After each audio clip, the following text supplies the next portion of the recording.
Boa noite para você, estamos começando mais um AreteCast, o AreteCast número 9, e o tema de hoje é incompatibilidade de gênios. Fica com a gente que vai ser muito bacana. O meu nome é Israel. Eu sou Elza. E nossa hashtag é Israelza. Assim você acha a gente em qualquer lugar, pode colocar a hashtag Israelza, que você vai encontrar, que eu acho que no Brasil só tem a gente aí, talvez no mundo, com essa hashtag. Isso, se você está chegando aqui no YouTube e gostaria de ver e participar desse podcast ao vivo, toda terça-feira, no Instagram, florescer.inpp, às 19h31. É isso daí. Beleza. Então vamos começar esse bate-papo aí. Como sempre, a gente não conversou sobre o tema, a gente só estabeleceu o tema e vamos bater um papo aqui, vamos ver o que sai, como sempre. Gente, incompatibilidade de gênios. Muitos relacionamentos terminam por esse motivo, né? Muitos casamentos terminam. Por esse motivo. A gente era muito diferente, nós tínhamos personalidades muito diferentes. Eu gostava de uma coisa, ele gostava de outra. Nós tínhamos planos diferentes de vida. Nós tínhamos temperamentos diferentes.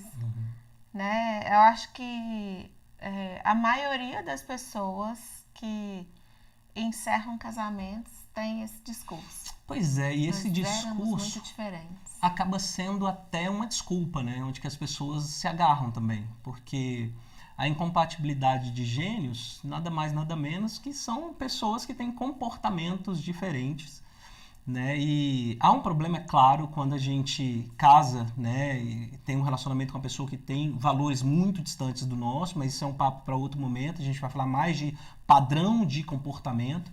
Então, mas assim, a gente não pode usar isso como desculpa para falar a gente era incompatível e vamos seguir, vira a página. Acho que também não pode ser essa desculpa, até porque a gente sabe que tem como a gente modificar o nosso comportamento no dia a dia, adaptar e etc, né? Isso, e às vezes nem são necessárias muitas mudanças, mas só o compreender as diferenças do outro já te ajuda a conciliar, né, essas diferenças. E diferente todo mundo é. Não tem ninguém igual a ninguém, exatamente. Né? Ninguém igual a ninguém. Personalidade, né, vem de persona, que é máscara. E essa quantidade de máscaras, né, de papéis que a gente assume durante toda a nossa infância e juventude, tudo, existe uma, né, que vai formando ali uma massa mais estável de quem, né, a gente é e forma a nossa, né, eu estou sendo bem simplista com isso, forma um pouco a nossa personalidade, né, o jeito estável que a gente tem de ser, de se comportar, né, de agir no mundo. Eu acho que eu falei aqui em algum outro vídeo sobre esse encontro de subjetividades, né? Cada um cresceu ali numa família, numa cultura, né? Cada um tem suas próprias experiências de vida, suas próprias vivências, seus próprios traumas, suas próprias dores, seus próprios relacionamentos anteriores que também trazem uma carga, né? E aí, quando você junta duas pessoas com tantas coisas diferentes, é natural que, né, haja ali um choque. É engraçado, quando eu falo incompatibilidade, até hoje a gente passa por isso. Eu vou dar um exemplo e você vai lembrar exatamente o que é. Sabe quando inventaram de mudar o nosso padrão de tomadas brasileiro? É exatamente isso. É a incompatibilidade, entendeu? Que o pessoal tanto fala.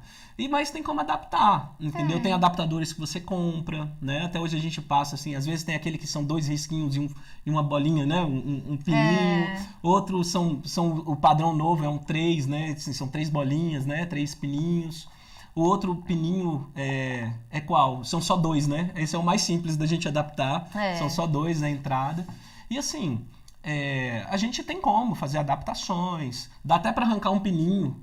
Outro dia desse, a Amanda precisava de alguma coisa. Eu falei, não, me dá um alicate aqui. Aí peguei um alicate, arranquei o terceiro pino. Não é o ideal. Funcionou. Igual na vida, né? Anular uma parte nossa não é o melhor. Né? Arrancar um pininho também pode não ser muito viável, né? Eu acredito que em algum momento isso vai ser cobrado, porque aquele pininho do meio é o fio terra.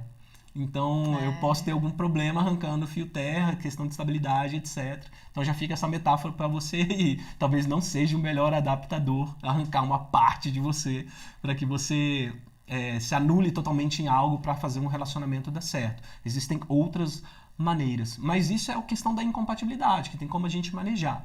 Agora, a questão do gênio, amor. Falei.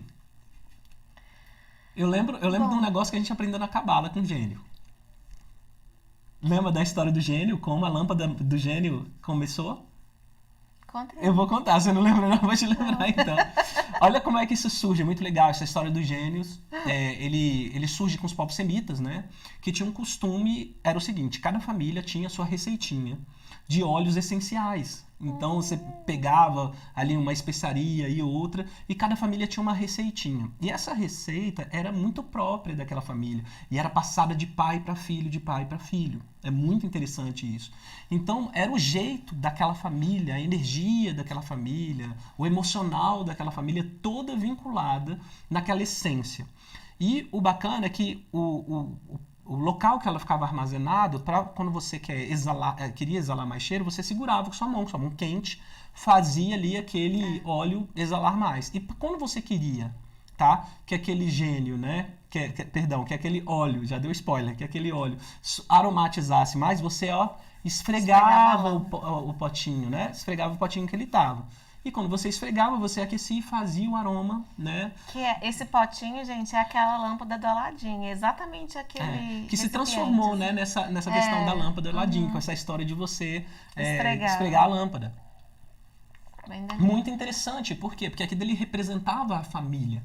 Então, de alguma forma, eu posso dizer que aquilo representava um sistema familiar que estava estável, que tinha sua cultura, que tinha seu jeito, que teve toda uma formação dada aos filhos, que em algum momento outra família ia fazer o quê? Ia também ter essa outra pessoa que foi formada e que esses dois iam se unir.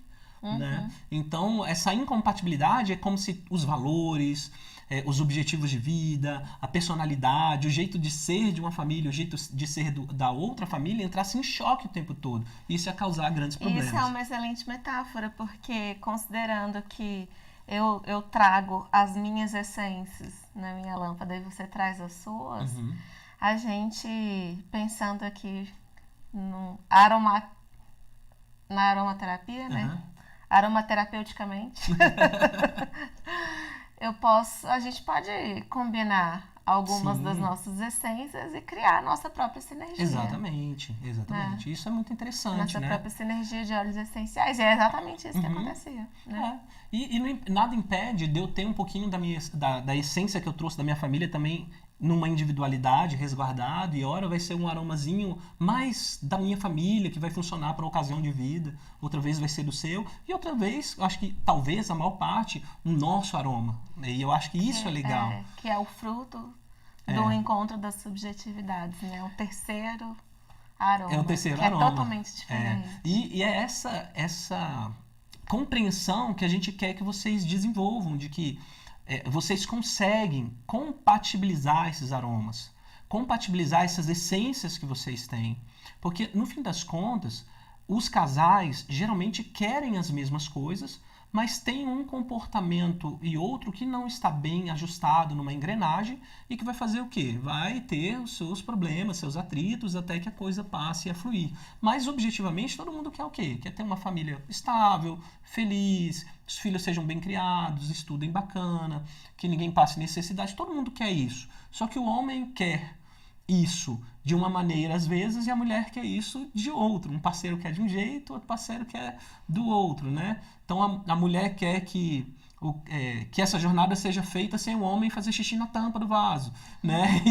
E o cara quer, sabe, não ser perturbado por outras coisas. Então, o outro quer que seja feito sem apertar o tubo da pasta de dente. Mas essencialmente todo mundo quer a mesma coisa. Cada um só não está querendo muitas vezes os detalhes.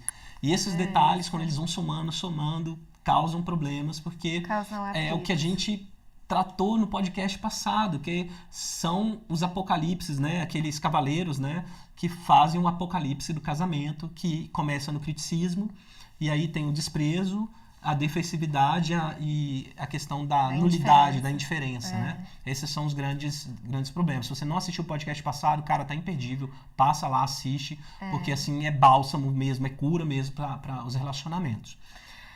Agora é o seguinte, Vamos a lá. gente tá falando aqui que não dá pra usar como desculpa, a gente era incompatível, a gente era muito diferente, porque todo mundo é diferente. Certo. Mas será que nós somos tão diferentes assim? Essa é a questão. E aí a gente chega num ponto que são os arquétipos, Uhum. que é um assunto que a gente tem estudado bastante, até porque nós estamos nos tornando Terapeutas, terapeutas, isso exatamente, analistas. analistas junguianos. E Jung falava muito dos arquétipos, assim como Platão falava. O que são os arquétipos, gente? São imagens, modelos mentais que todos nós temos em comum, que fazem parte do inconsciente coletivo. Todo ser humano compreende aquilo ali, embora, assim, na nossa vivência pessoal a gente acaba fazendo uma adaptação ou outra na nossa própria imagem arquetípica, ou seja, a gente tem a raiz ali no arquétipo que é coletivo e a gente cria a nossa imagem arquetípica com uma outra adaptaçãozinha de acordo com o nosso contexto. Ilustra Mas ali, amor. Pega um o copo e ilustra. arquétipo... O arquétipo é o copo. Então tá, o Ué. arquétipo é o copo, é um recipiente que serve para eu colocar líquido. É um Mas modelo. eu tenho várias imagens arquetípicas. Para mim, o copo é isso. Para o Israel, o copo pode ser isso aqui. Para uma outra pessoa, o copo pode ser isso aqui, né? O que importa é que a raiz, o arquétipo em si, É o copo. é o recipiente onde eu posso colocar água. Isso não muda. E para todos nós, essa ideia está preservada. E cada um vai colocando os conteúdos Isso. pessoais dentro. Pode ser um copo de água, um copo com café, um copo com chá. Então, o conteúdo pessoal, cada um vai colocando o seu. Exatamente. A gente vai colocando os conteúdos que a gente acredita que precisam ser colocados. Agora, sobre comportamento humano, como que isso se encaixa?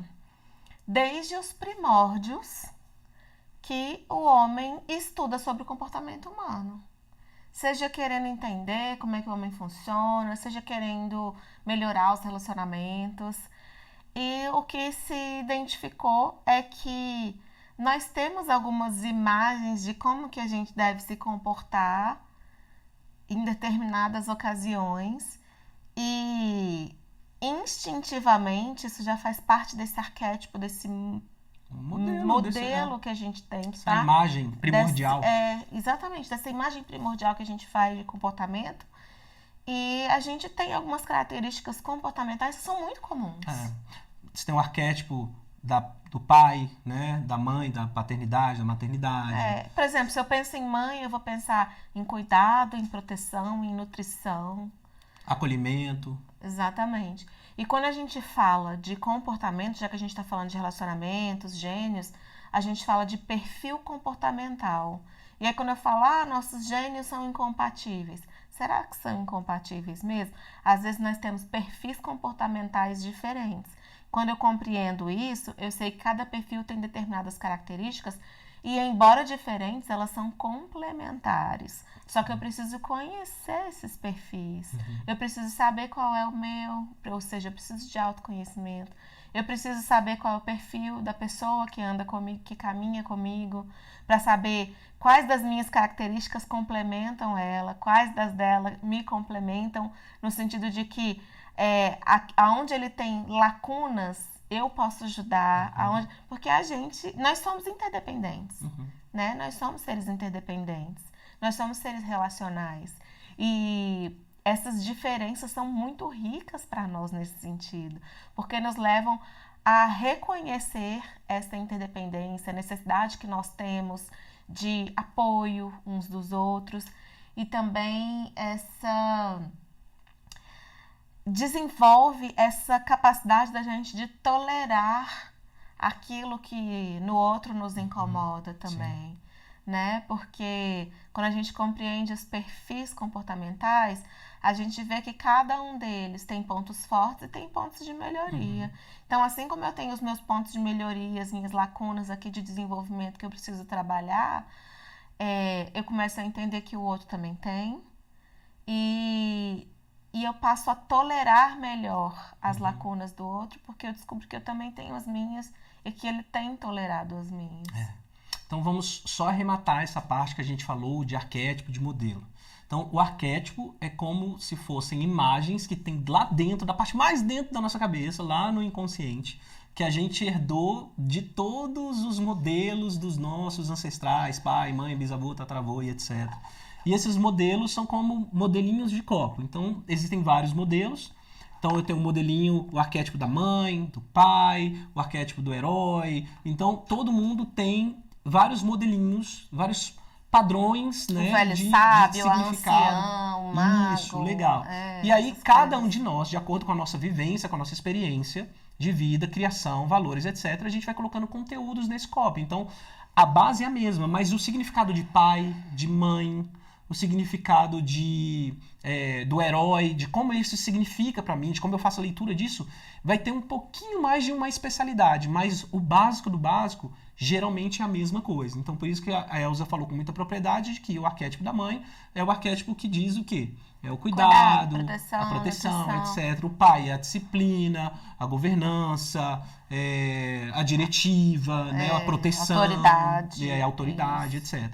Por que a gente está explicando isso? Porque tudo isso, esses conteúdos que a gente vai colocando nesses recipientes meio que padrão que a gente recebe da vida, isso forma padrões de comportamento, que são os perfis comportamentais. Então, isso não quer dizer que o meu padrão de comportamento ele vai ser único, estável e nada vai mudar. Não é isso. É que nós podemos mudar o nosso padrão de comportamento. E é aí que a gente chega nos relacionamentos. Eu posso mudar o meu padrão de comportamento para me ajustar ao seu e você ao meu. Então aí a gente acaba com a desculpa de que nós somos incompatíveis, né? A gente pode ter até uma certa incompatibilidade de objetivos, mas que a desculpa não seja da questão do comportamento. Só um detalhe, essa coisa de mudar o padrão de comportamento. Nós temos uma essência. Essa essência não muda. A gente pode flexibilizar. Isso. Né? Isso é muito importante, né? Mas vamos falar dos perfis, que a gente vai falar dos perigos que pode ter da gente fazer essas inversões todas, né? Isso. Tá, mas antes de falar dos perfis, vamos falar assim, de como que nasceram esses perfis. Legal, manda bala. Tá.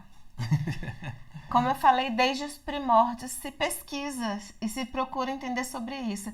E uma característica interessante é que quase todos os pesquisadores do comportamento humano, quando eles vão traçar os arquétipos de perfis comportamentais, eles traçam perfis quadriformes. São quase sempre 7 perfis comportamentais específicos. São eixos, né? Imagina a cruz aqui, né? Então, um X, né? Então, você tem a parte de cima, de baixo, a esquerda e a direita. Então, são eixos, não, por isso são 4 polos. Né? Exatamente. Então, são perfis quadriformes. E aí a gente pode citar vários. Por exemplo, se a gente for pensar no modelo judaico-cristão. Desde os primórdios lá, o profeta Ezequiel, ele teve uma visão que depois foi confirmada por João, já no século 6 depois de Cristo, que era a visão dos seres viventes. E eles tinham 4 faces. Uma era de leão, autoridade, né? Uma era de boi, a servidão, né? Uma era o homem, representando o aspecto racional, lógico. E o outro era a águia, que era a visão, né? Visionário e tal, aquele que consegue enxergar além. Então, isso sempre trouxe reflexões no sistema judaico-cristão sobre características humanas, sobre as características do Cristo, né? E assim, isso já vinha lá desde a visão do profeta Ezequiel e se confirmou no Novo Testamento porque o profeta João teve a mesma visão e isso foi muito explorado. Apóstolo João. O apóstolo João, desculpa. E tá, aí mais uma característica do cristianismo, de ser quadriforme. A gente tem 4 evangelhos e cada um deles foi escrito por um autor com um temperamento específico Sim, também. sim. Isso é muito interessante, né? Mateus, Marcos, Lucas e João. Mateus era médico, né? Não, o Evangelho de Mateus, Ele é Lucas mais era médico. Lucas que era médico, tá. Isso, Mateus, o evangelho dele ele é mais histórico, mais isso. detalhista, assim, e Aham. tal. Aí Marcos já tinha um perfil, assim, mais espontâneo, né? Lucas, que era o médico, Era mais analítico de mais todos. analítico, mais detalhista, mais criterioso. E João mais amável, né? Mais espiritual Isso. também, assim. É bem interessante ver, assim, que na leitura dos evangelhos, embora eles contem basicamente as mesmas histórias, você vê que eles têm As nuances, né? nuances diferentes no jeito de contar, porque eles tinham temperamentos diferentes. Acho muito legal isso. E antes disso, até você tinha uma compreensão dos temperamentos, né? Que também quadriformes, né? Do sanguíneo, do colérico, do fleumático, né? E, Assim, os gregos, na verdade, antes de falar de sanguíneo, claro, porque já foi Hipócrates, o pai da medicina, que estabeleceu isso. Mas um pouquinho antes dele, os gregos já baseavam nos 4 elementos: sim, terra, ar, fogo e água. e água. E, Para falar dos 4 temperamentos também. Aí Hipócrates veio e em cima de terra, água, fogo e água, ele observou, começou a analisar os seus pacientes e observou que eles tinham esses 4 temperamentos e supostamente estava relacionado com esses fluidos corpóreos. Isso, Né? É Então, a fleuma. a fleuma seria o fleumático, Isso. né? Que é aquela pessoa mais calma, mais tranquila e se deixar até meio apática e tal. Aí o sanguíneo é aquele cujo os fluidos sanguíneos são mais fortes. Mais efêmero, densos, mais denso, mais rompante, né? Então, ele é mais alegre e tal, né? Aí o da bilis negra, que seria aquele mais sombrio, mais melancólico. E o da bilis amarela é o mais intenso, mais entusiasmado, mais passional. Então, é o colérico. Pro bem ou pro mal, ele é mais... mais ativador, pode se irar com facilidade, Isso. etc. Impulsivo, né? São várias formas de compreender, né? E aí, assim, embora a medicina moderna tenha, assim, derrubado a questão dos fluidos corpóreos, em termos de psicologia, se confirmaram os modelos, né? Os padrões de comportamento, tanto que adotaram a nomenclatura de Hipócrates, né? Sanguíneo, melancólico, fleumático, colérico. E é interessante que hoje, para a psicologia, que a gente já nasce com esses temperamentos. E nesse mesmo espectro, né, outros trabalhos foram feitos, né? E o que a gente mais trabalha, né? Jung também dividiu em 4, também é parecido, que é o produtor, intuitivo, sensitivo e o analista. Isso. Aí, Ned Herman. Baseado no trabalho de Jung, inclusive. Isso. Ned Herman também, baseado no trabalho de Jung, ele também fala da dominância. Né? O visionário, o controlador, o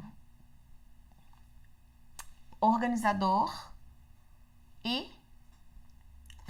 É como se fosse o influente, é o comunicador. O comunicador, isso. Também são 4, né, de Herman. E aí, baseado em todos esses arquétipos, aí a gente teve um carinha, William Moulton Marston. O Marston, que tem um filme muito legal que ele se baseou na Mulher Maravilha, né, não tem aquele Ele criou, filme? Ele criou a Mulher Maravilha, autor da Mulher Maravilha. Muito legal esse cara. Como é que é o nome e as Mulheres Maravilha? Marston e as Mulheres Maravilha. É o nome do filme. Pode assistir que ele é legal. É interessante. Ele era um psicólogo e ele estudava bastante sobre o comportamento humano e pesquisou sobre todos esses perfis comportamentais e arquétipos que a gente está falando aqui. E deu a origem a esse sistema que a gente usa hoje. Que é o DISC. que é o DISC, que é o mais utilizado no mundo. Milhões de pessoas já fizeram esse teste. Ele é utilizado, muito utilizado em empresas, em seleções, etc. É o DISC. O DISC, DISC. O DISC é dominância, né? Dominante, influente, tá? É o estável. Isso. E o C seria de conformidade. A né? gente traduz como analítico. O analítico, né? É. Então, esses 4 perfis é o que as pessoas vão dizer que quando eles entram em choque é a tal da incompatibilidade de gênios, né? Que são os padrões de comportamento. É claro que tem outras coisas envolvidas, valores e tal, como a gente já disse, tem outras coisas, mas a gente vai conversar disso em outro momento. Mas o padrão de comportamento, eu posso ter os mesmos valores que a Elsa, as mesmas crenças, mas se eu tenho um padrão de comportamento que a gente destoe e a gente não consiga conciliar, a gente vai ter problema. Então você pode ter casado com uma pessoa, você pode ser noivo, namorado, uma pessoa muito parecida com você no papel. Então vocês colocam as vontades e tal, os sonhos, os valores e tudo, tal, mas na hora de se comportar diante dessas coisas, vocês podem ter problemas. E a melhor forma que vocês podem ter de resolver isso é conhecer primeiro o seu padrão de comportamento e entender os seus pontos fracos, os seus pontos fortes, seus pontos, né, positivos, seus pontos de melhoria e entender o do outro, porque assim a coisa funciona e aí um pode complementar o outro. Vamos explorar cada um dos perfis? Eu acho que explorando os perfis vai ficar mais fácil de vocês entenderem isso. Legal. Vamos lá. Então vamos na ordem do DISC, né? O D de dominante. Até porque o dominante não vai aceitar outra coisa que não ser o primeiro. A não ser que seja o primeiro a ser explicado, o dominante. Exatamente. Gente, o que é o dominante? O dominante é aquela pessoa que ela tem um raciocínio lógico-prático. Para ela, as coisas são assim, papum. Não tem enrolação, sabe? Se você delega uma tarefa para essa pessoa, ela vai lá e faz. Não tem que ficar planejando demais. Ela não vai perder tempo analisando, planejando. Ela quer executar. Ele é um executor nato. É movido por desafios. Gosta de competir também, assim. Muito competitivo. É bastante competitivo, um competidor nato. Se você colocar uma meta, ele se automotiva porque ele tem que alcançar. Se essa meta, então, for para várias pessoas, assim, uma forma de competição, nossa, ele toma como um projeto de vida. Porque eu tenho que ganhar. Não gosta de perder de jeito nenhum. Exatamente. É uma pessoa bastante objetiva. Então, assim, é uma pessoa que realmente ela dá resultados. Porque como ela é executora e ela gosta de fazer acontecer e a satisfação da vida dela está justamente em alcançar resultados, em cumprir com as tarefas que foram delegadas para ela, em superar os desafios, realmente é uma pessoa bastante realizadora.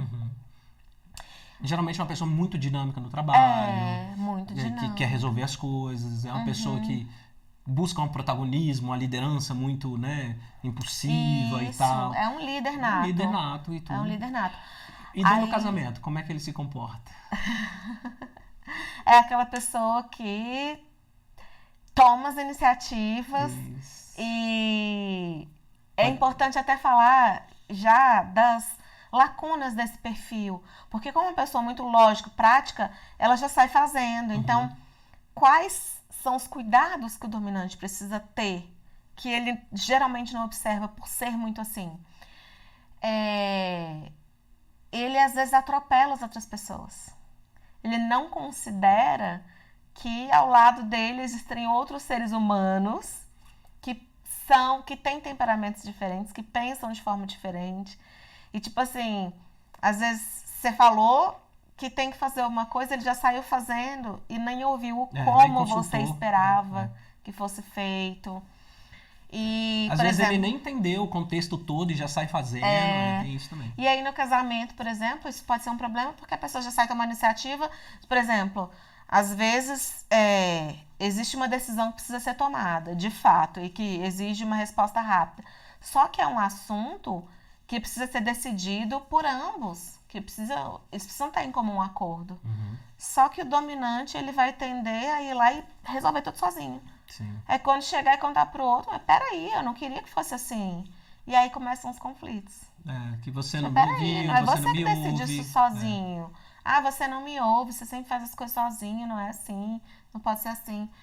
Então, aí podem nascer alguns conflitos, né? Agora, se eu sou dominante e aí eu descubro que existem os perfis comportamentais, faço um teste lá, conheço mais sobre o perfil dominante, aí eu passo a estar mais alerta a esses detalhes. Com certeza.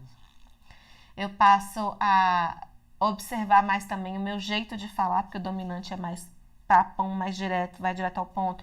E dependendo do perfil da outra pessoa, se eu for muito direto, eu posso estar me machucando, estar ferindo, estar ofendendo. Mesmo que não seja a minha intenção, eu só estou sendo direto, ao meu ver. Mas para o outro, eu estou sendo violento e avassalador. Quando eu percebo que eu sou assim e o outro é diferente de mim e recebe de forma diferente, não me custa modelar a minha forma de falar e de colocar as coisas para evitar esses conflitos. Não é que você vai se inverter, que você vai virar do avesso, ou que você vai negligenciar alguma coisa que é importante para você, né? Não é isso. É você fazer uma adaptação de comportamento, respeitando quem você é, mas também respeitando quem o outro é. Tá. Exatamente. Vamos fazer o seguinte, vamos falar de cada perfil e depois a gente volta conflitando isso nos relacionamentos, que eu acho que é isso que o pessoal tá querendo ouvir bastante. Tá. Os conflitos entre ter o mesmo perfil e onde isso pode levar, e quando você tem perfis que são muito diferentes, o que é que pode dar. Tá bom, então vamos pro I. Pro I de influente. Tá bom, beleza. O influente, ele é aquele comunicador nato, né? Aquela pessoa que gosta da comunicação, que tem alto astral, tem energia. Como dominante, ele tem energia, ele tem alto astral. A diferença um pouquinho do dominante e do influente é que o influente ele gosta de grupo, ele gosta de equipe. É o sangue bom. É o sangue bom, entendeu? Ele é um comunicador, então é um líder geralmente que vai liderar por um estilo de liderança mais democrático. Ele gosta das pessoas estarem perto, ele gosta de estabelecer relacionamentos, né? Ele vai para um shopping porque ele quer todo mundo, na casa de alguém porque ele quer ver gente e tal. Ele gosta de comunicação. Enquanto o dominante ele trabalha bem em equipe quando ele vê a chance dele ganhar em equipe e liderar uma equipe. O comunicador já às vezes não, ele já vai fazer equipe pelo prazer Só de pra estar na equipe, de estar com o pessoal, entendeu? Então, assim, essas características do comunicador são muito interessantes, mas ele pode ser o quê? Um cara mais prolixo, às vezes, porque ele tá às vezes nem tão prolixo, mas no âmbito, na ambição de ouvir todo mundo, ele pode não tomar decisão nenhuma, o grupo pode mandar nele, né? Tem toda essa... ele pode cair nessa besteira de tentar agradar todo mundo. Ser hiperacessível, porque ele fica com aquela sensibilidade. Como ele se preocupa muito com os outros, e às vezes ele se doa muito, se dá muito nos relacionamentos e tal. Aí não tem o reconhecimento como ele gostaria. Ele, ai meu Deus. Então, às vezes, o influente faz as coisas também, mais às vezes até por ele, pelo reconhecimento, do que pelos outros, né? Justamente porque ele gosta dessa coisa da interação, ele gosta de estar em evidência e tal. Você já começa a perceber onde que isso vai dar num casamento, num relacionamento, num noivado, num namoro, né? E relacionamento de amizade, né? Aquela pessoa que às vezes vai fazendo coisas demais pra tentar, sabe, receber um aplauso, né?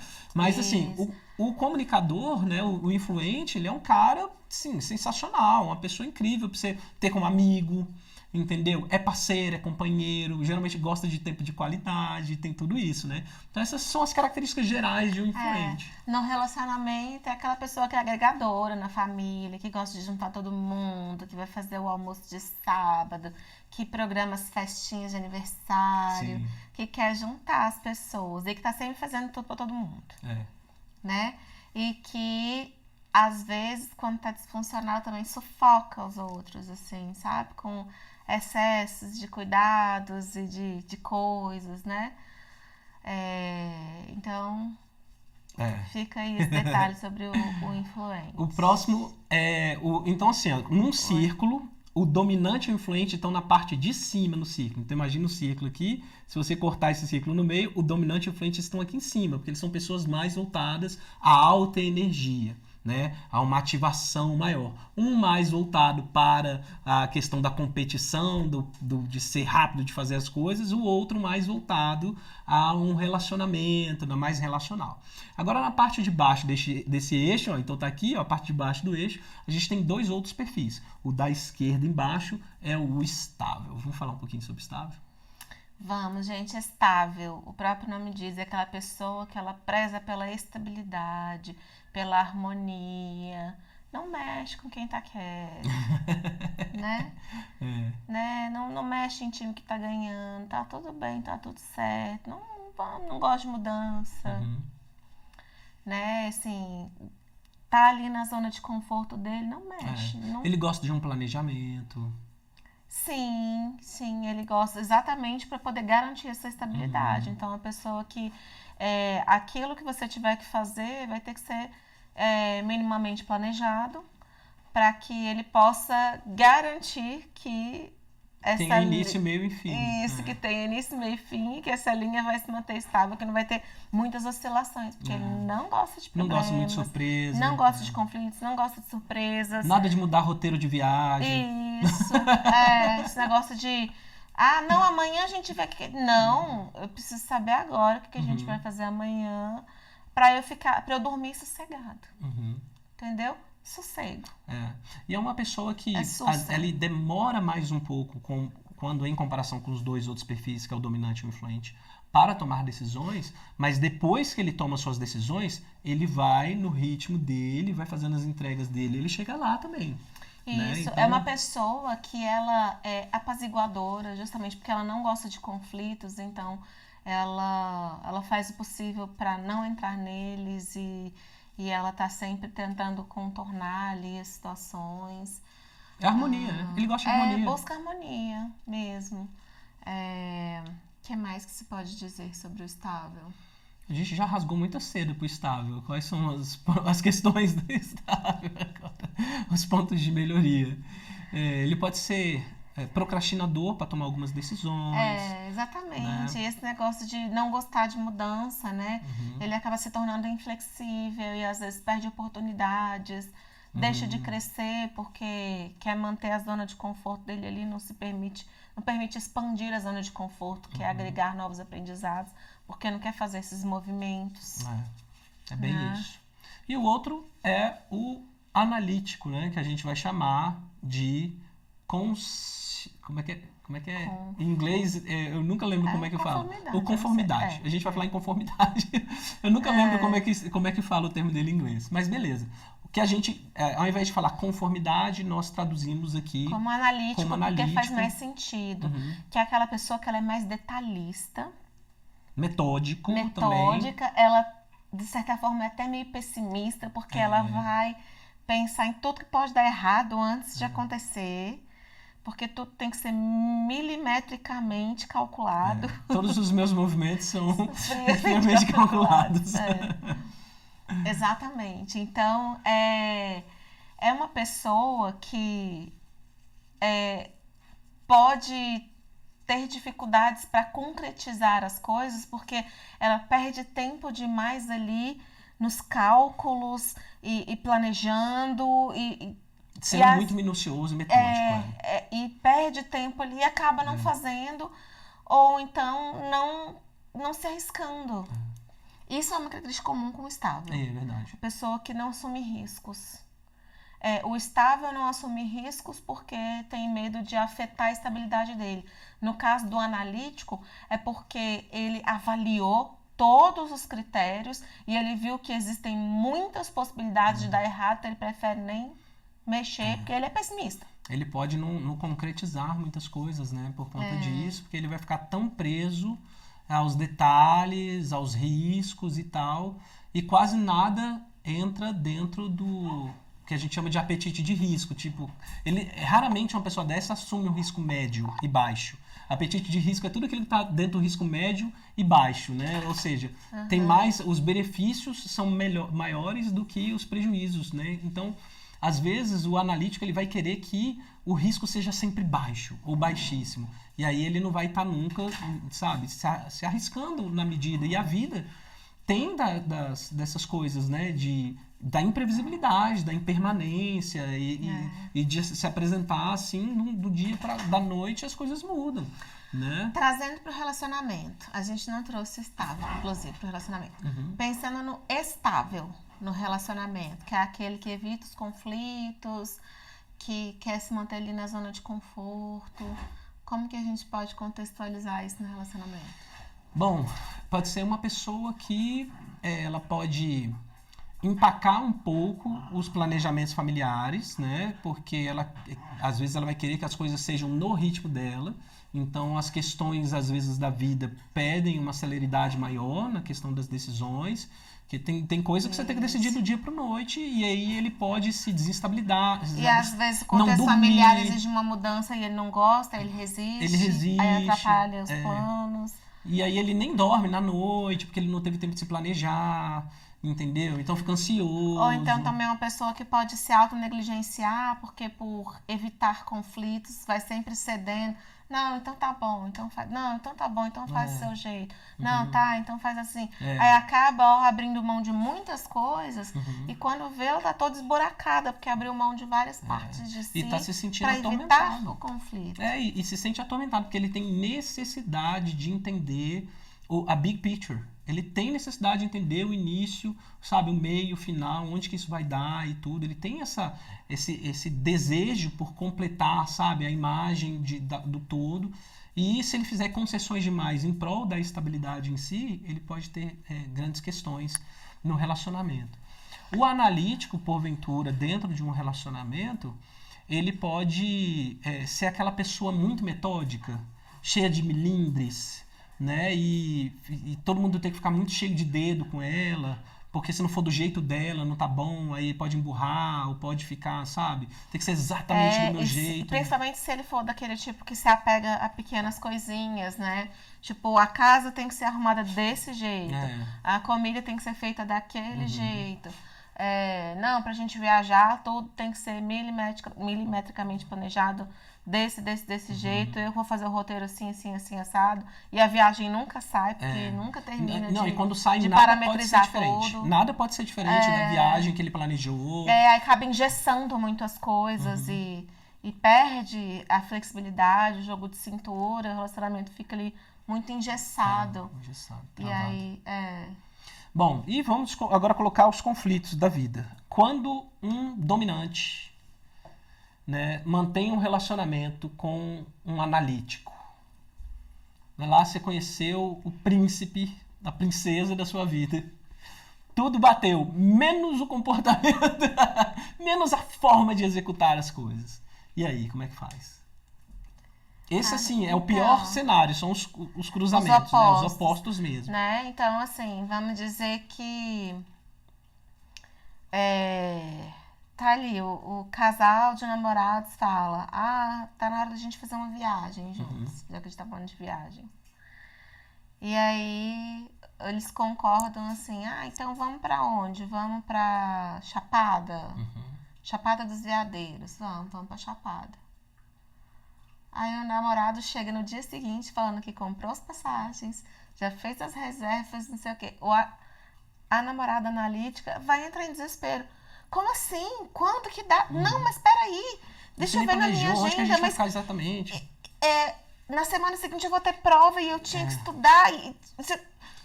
Não, mas a gente vai ficar hospedada onde? Você pesquisou se essa pousada, qual que é a pontuação dela no TripAdvisor? Você sabe se a comida lá, o café da manhã tá incluído? Não sei o que. O namorado vai olhar assim. Cara, se não tiver, a gente toma café na padaria da esquina, na padoca da esquina. Entendeu? Tipo, não! Peraí, tipo você assim... Você não me comunica as coisas antes, você não fala comigo antes, você não me deixa saber das coisas e tal e tudo. Então, assim, mexeu mesmo com a pessoa E até pra ir... E o namorado fez na melhor das intenções, de tipo assim, eu não vou deixar ela se preocupar com nada. Não faz já uma tá, surpresa. vou chegar já que tá tudo pronto. Não faz uma surpresa pro analítico, assim. Aliás, nem pro analítico, nem pro estável. Eles não gostam muito de surpresas. Né? Então, assim, porque são perfis irmãos, né? Eles estão um do ladinho do outro. Então, um tende a ser um pouco mais metodológico porque ele gosta da big picture, o outro gosta de ser mais metodológico porque ele gosta de ter o controle sobre todos os detalhes. Entendeu? Então aqui eu preciso pelo menos de um planejamento lógico e aqui eu preciso ter controle de todos os detalhes. E isso pode ser um grande problema. Então, assim, como o dominante tem que fazer? Sabendo que está se relacionando com a pessoa muito oposta a ele, né? Ou comportamentalmente, um comportamento, né, muito oposto, o que ele tem que fazer? Cara, ele pode ter seus impulsos, mas também checa. Ó, tô pensando da gente ir, vamos, ó, então beleza pra você, se amanhã eu já der uma olhada nisso, aí eu trago e aí você me ajuda a analisar junto.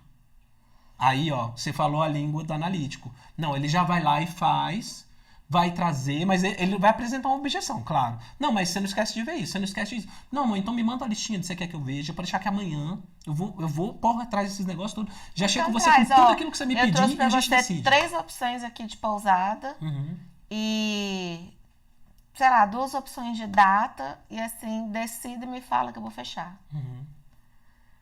E aí deixa a pessoa analisar, dá um tempinho pra ela. Pra ela analisar e digerir aquilo ali. deixa ela ruminar, né? Ela comer, aí regurgita e mastiga de novo e tal. Né? E traz e dá um tempinho. Então, assim, é claro que de vez em quando o dominante vai ter que dar uma forçada de barra e vai ter que também fazer concessões. Para o analítico e vice-versa, né? O analítico também vai ter que aprender a fazer umas certas concessões e eu acredito que o bom diálogo é isso que vai trazer, né, um conforto. Agora, se a gente tem um dominante, por exemplo, com estável, talvez é um pouco mais fácil de lidar com estável. Por quê? Porque ele pode falar, ó, tive uma ideia, e tipo, vamos fazer assim, vamos fazer assim, não. E aí, o que você quer? Você quer que eu te ajude a planejar? Você planeja essa parte, eu faço outra. Então, ó, um negócio que for para fazer na rua, ou que for providenciar, que for no mercado, que for não sei o que, você me avisa. Que quando for para chegar na minha vez de fazer as coisas, você me avisa aí, mas pode planejar a viagem, pode ir atrás e tal, tal. Então, o que o estável vai fazer? Ele vai dar uma planejada básica na viagem, vai pensar e tal, tarará, tarará. Quando ele tiver muito preso ao planejamento metodológico dele, o dominante vai lá e dá umas, resolvi isso daqui que eu tava esperando e tal, que eu vi que era o próximo passo aí e tal. Então tem que dar essas ativadas, né, para fazer o negócio acontecer. Para fazer a tomada de decisão na hora que trava ali, né? E uma viagem entre um dominante e um influente? Eu acho que é um pouco mais sussa. É mais sussa, mas eu tenho medos. Eu vou dizer por quê. Imagina um dominante. Não, vamos lá, vamos fazer e tal, não sei o que, tarará, pra cima e pra baixo, e resolve e tal, tarará, tarará. E aí o influente empolga e fala assim, vamos chamar fulano, vamos chamar ciclano, vamos fazer tal coisa e tal, tarará, chegar lá a gente encontra uma galera e tal, tarará. Ele pode querer envolver demais e eles não pensarem no mínimo planejamento. E a viagem pode ser uma coisa muito desgastante por conta disso. E por eles não terem, os dois não terem essas características de serem mais organizados, planejados e metódicos, sai reservando qualquer birosca, qualquer coisa, chega lá, tem um apartamento cheio de barata. História para contar, eles vão ter, certeza. Isso aí não vai faltar. Tá? E quando um relacionamento aí é dominante com dominante? E aí é uma questão de disputa, muitas vezes os dominantes disputam entre si. 2 bicudinhos. 2 bicudinhos, às vezes, duas pessoas querendo que seja de um jeito dele, não por conta de uma questão de planejamento, não é uma questão analítica, mas por uma questão de eu quero decidir. Então, às vezes, eles podem ter esse conflito. E aí o dominante com o dominante tem que aprender a... Eles vão ter que saber compartilhar. Compartilhar. Né? Saber que eles precisam tomar decisões juntos. Em alguns momentos, eles podem se revezar. Eles podem fazer combinações, né? Ó, nesse aspecto aqui, eu decido, nesse outro, que você tem mais afinidade, você decide. E nesses aqui que são essenciais, que são fundamentais para a relação, a gente vai precisar conversar para fazer juntos, né? Isso. E quando a gente tem um influente com um planejador, com um estável, como é que é? Um influente com o Porque estável. o estável, ele não quer muita Oh, meu gente Deus. também. E o influente quer O estável bastante. é lá sossegado, harmonia, calmaria. E o influente, vamos festar, vamos juntar todo mundo. E aí, ele incomoda um pouco o estável, incomoda um pouco, para não dizer um muito.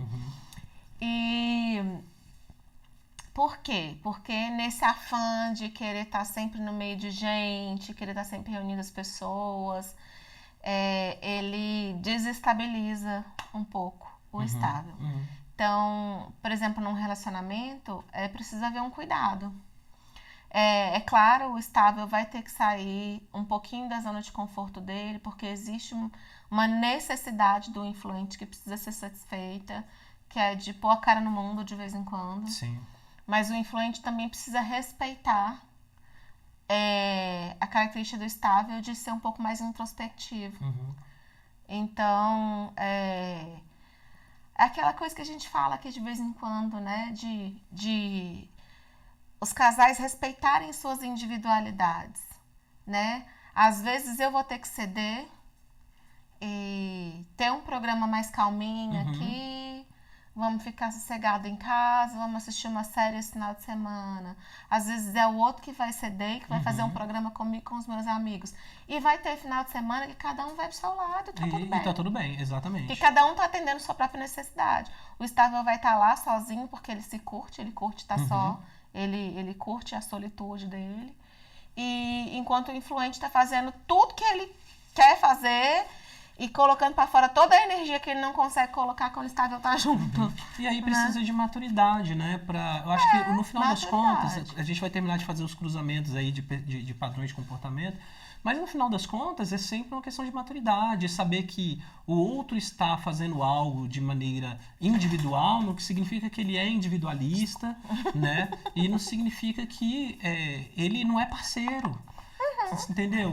Então, tem que saber que o outro tem um jeito de ser e que o outro ser quem ele deve ser, quem ele pode ser, fazendo as concessões e reconhecer que o outro faz concessões e que você faz as suas. E muitas vezes vão ter que ter algum papo, outro, para ver se um está fazendo concessões demais, o outro. Mas se vocês estiverem no mesmo caminho, na mesma vibe, vai dar certo. Vai dar certo. Não tem esse negócio de incompatibilidade de gênios, onde que você não consegue se relacionar com o diferente. Olha, se for para amar quem é muito parecido com você, você não está fazendo esforço nenhum, né? A Bíblia, inclusive, Jesus ele traz um outro padrão. Ó, amar o seu irmão, beleza, o seu familiar, tranquilo. Eu quero ver você amar seu inimigo. Não estou falando que seu parceiro dentro de casa é seu inimigo. Mas essa é a ideia de, assim, ame a pessoa que é diferente, sabe? Faça o esforço, faz aquilo que precisa ser feito. Vamos falar agora do conflito entre o influente e o analítico, que é bem parecido com a questão do estável. E depois, qual é o perigo dos dois ali, analista e estável, estarem juntos? Psh, vocês dois, sossega. E ela tá que provoca ele. Já vi. Aí ela não vai querer ficar no colo que ela quer provocar. Ela é dominante. Ela é dominante. Ele é estável. Total. Ele tava ali deitado, gente, na maior preguiça, sossegado, e ela tá tipo, perturbando ele, chamando ele pra brincar. Olha querendo me dominar. Essa raça aqui, a fêmea, Jack Russell, elas são totalmente dominantes. Os machos comem na mão, não tem esse negócio de macho alfa, de mandar e tal. É ela que manda mesmo. Então vamos lá. Vamos conflitar então o estável. Agora é pra ficar, o papai que manda, tá bom? A gente vai conflitar agora o influente com o analítico. Com o analítico. É parecido com o estável, só que eu vejo um outro conflito possível. Porque o influente, ele também tem uma característica de ser, assim, uma pessoa muito criativa e de dar umas viajadas, meio fora da caixinha, assim, sabe? E ele pode se irritar bastante com o analítico. Sim. Porque justamente por ser fora da caixa, ele é uma pessoa mais livre, assim, ele deixa as coisas rolarem. E o analítico se engessa muito, tem que ser tudo do jeito certo, do jeito conforme, né? E o influente, ele gosta de quebrar as regras de vez em quando, entendeu? E aí o conflito tá armado, porque o analítico não se dispõe muito a sair da caixinha. Então, exige um esforço do analítico de tornar-se um pouco mais flexível, de ousar assumir alguns riscos a mais, e do influente também de compreender essa necessidade de conformidade do analítico, né? Que é um valor para ele, assim, sentir-se íntegro, né? Fiel às regras, às normas, e que não adianta querer que ele saia voando junto, ele não vai, né? Então, algumas das suas ideias mirabolantes você vai ter que fazer sozinho. Tem que ceder e dar um pouco pro seu parceiro aquilo que ele precisa. Se ele precisa dessa segurança, desse tempo para analisar, sabe? Não é que você vai fingir que você vai dar isso para ele. Não, você dá isso para ele de verdade e deixa a coisa acontecer, mas também tem o entendimento da dinâmica, porque a coisa também precisa ir, precisa acontecer, que é outro ponto em que se um se anular, entendeu? A gente pode ter problemas. E quando o casal se parece demais, pode ter outro problema. Por exemplo, vamos falar agora de uma viagem que provavelmente ela não saia, ou demore muito para sair, que é entre um analítico e um estável, né? Então, os dois ali estão juntos planejando uma viagem. Então, fica uma coisa muito metódica, às vezes, fica uma coisa muito analítica, muito... sabe, demorada para acontecer, para sair. Planeja, nunca sai do papel. Entendeu? E aí nunca tem um momento ideal. Então você pode ter esses tipos de questões, porque eles são perfis um do ladinho do outro. É como se eles fossem irmãos. Cada um puxa para um lado, um quer mais uma coisa metodológica, outro quer mais uma coisa analítica, uma coisa muito cheia de detalhes e tal. Um quer saber do planejamento começo, meio e fim, o outro quer se prender a todos os detalhes. São dois perfis que costumam se entender bem, porque a análise ali do analítico garante uma certa estabilidade para o estável. Então, ele até vai aceitar bem, só que aí os dois tendem a não partir para ação nunca. Isso e né? aí cabe a esses pares avaliarem que os perfis deles podem dar muito certo para algumas coisas, em outras as lacunas deles se somam e podem ser prejudiciais.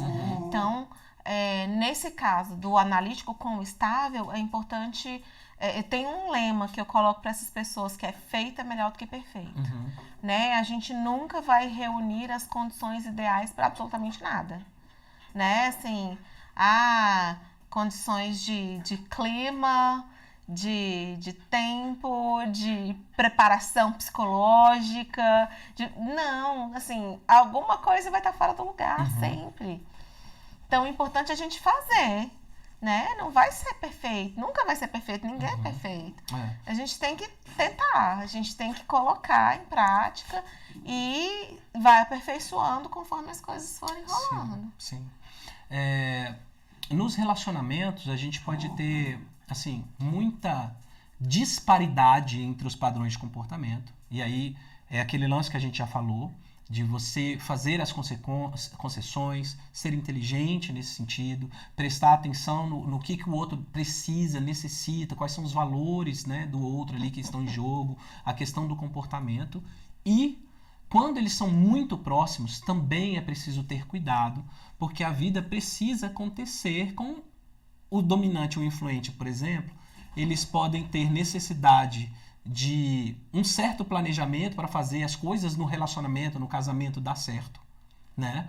E os outros, né, o influente com o analítico, eles precisam de uma certa movimentação, porque eles nunca saem do lugar se eles dois estiverem juntos. Então, se você e seu esposo têm um comportamento muito semelhante, verifica quais são as coisas que estão faltando no perfil de vocês.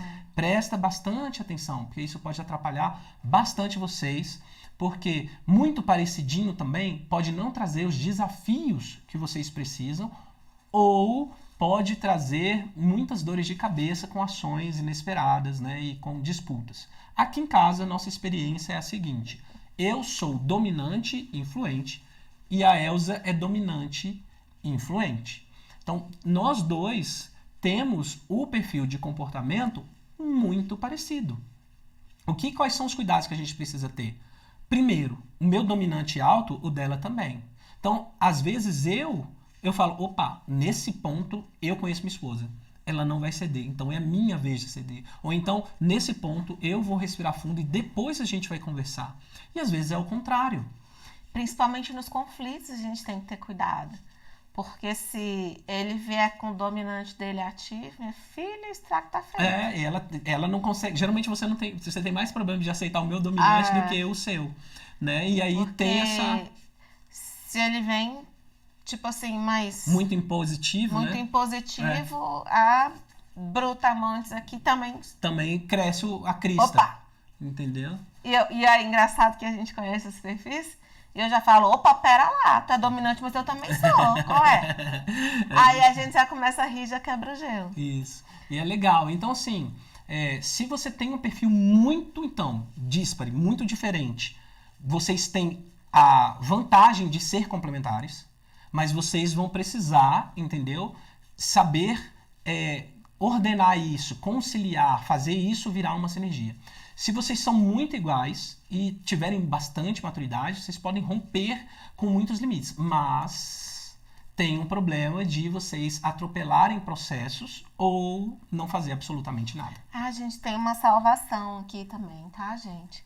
Nós somos dominantes e influentes. Aí, tipo, teoricamente teria um leque aqui embaixo, né? Que seria essa parte de essa habilidade de planejar, de calcular e tudo mais. Só que o Israel, ele tem uma pontuação, assim, não é tão alta, mas é até significativa do analítico. Então... É que meu perfil é quase triplo, né? É quase triplo. O terceiro dele é o analítico e se aproxima bastante do influente. Então, graças a Deus. Alguém tem que fazer a planilha da casa, né? Alguém tem que fazer, tem que cuidar da planilha financeira, tem que fazer as coisas funcionarem, senão ia ser o samba do crioulo doido. Alguém tem que te lembrar de um equipamento ou outro que falta na hora de você sair pra fazer eu sou a própria crioula doida. É isso. Meu amor, eu vou usar meu dominante e a próxima você vai sentar pro lado de cá. Não. Porque você toda hora bate aqui nessa mesa. Esse foi o recorde da sacudição. Então tá. Gente, então é isso. Eu vou botar o meu estável no colo, porque a minha dominante tá querendo morder a orelha dele, como vocês estão percebendo. Né? E a gente vai finalizar esse podcast por aqui, esse bate-papo, essa conversa, né? E mais alguma coisa que você queira falar, pessoal? Fica. Não, é isso. Fica a dica. Conheça o seu perfil. Identifique o perfil daquelas pessoas que convivem com você. E seja mais tolerante. Vai combinando uma coisa aqui, outra ali. Entenda que o que ela tem de positivo complementa o que você precisa desenvolver. E vai fazendo essas combinações. Que esse negócio de incompatibilidade de gênios, Balela. Exatamente. É só ter força de vontade. Exatamente. É isso aí. Troca isso por complementariedade de perfis. Isso, complementariedade de gênios. Isso. Esse é o papo de hoje. Tá certo? Dá tchau pro pessoal que vocês estão dando trabalho. Fala de dominância, ela fica doida assim, tá vendo? Aí, ó. Bate na mesa. Tá que tá hoje, mamãe. Gente. Tchau, gente. Ó, beijo no coração de vocês. Até a próxima. Deixa eu desligar tudo, porque esses cachorros tão doidos hoje. Tchau pra vocês.